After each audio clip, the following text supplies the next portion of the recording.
Hello patrons, it's Danny back again.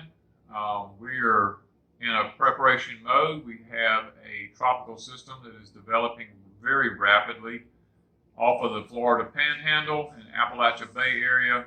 It's going to be moving across the southern Gulf of Mexico.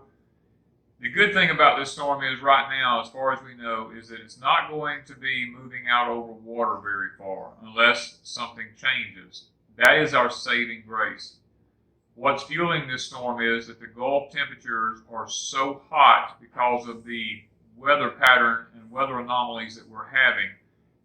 Today alone was 128 here for a heat index. There's heat advisories all the way from Louisiana, all the way up through central Texas, all over in Arkansas, parts of Tennessee, northern Mississippi, over into central Alabama. And as this storm comes across the Gulf, remember, it's a low pressure. It turns counterclockwise. And as it turns, it's going to pull this excessive heat into the storm. And when the storm's out over water, it's just not a good situation for a storm. It has everything it needs to be bad, except the fact that it's not way out in the Gulf.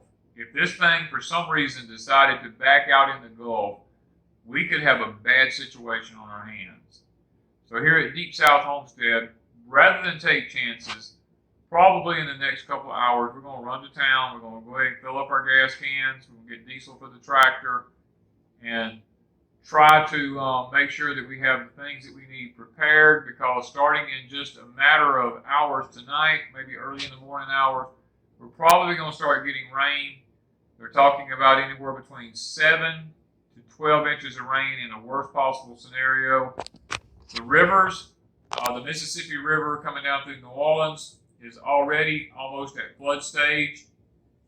We really don't need this on our rivers, even where we're at here. Even though a lot of them's not at flood stage right now, they haven't totally gone down, a lot of them. So we're looking at a situation here that even the weather systems can't call this one yet, because it has everything it needs to be really bad. They're just waiting to see what it decides to do, or whatever man decides to make it do, however you want to look at it. So when you live in the South and these kind of things pop up, they can happen overnight. That's what happened with us with Katrina. Katrina blew up overnight, came in as a massive system. And rather than take the chances, like I said, we're going to go ahead and take the precautions. Now we're prepared food-wise and stuff like that. The only thing that we really lack would be maybe enough gas in case we had to run a generator, because you never know. When you get that much water on the ground, a puff of wind can come through, a tree can fall on a power line. You can be without power for hours. And sometimes they won't even send the guys out in these storms until they know that the worst of it has already passed, which means you could be without power for many hours. And when you've got a lot of excessive heat going on and you're without power in the Deep South, then you're going to need a way to stay cool. And then you're going to need a generator to run. There's going to be things like that. You're going to need a way to cook food. I mean, there's just all kinds of things that people who are not accustomed to hurricanes don't really take into consideration. A lot of people go, oh, well, you're just jumping the gun. You know, this thing is not going to be bad at all. They're just talking about some rain.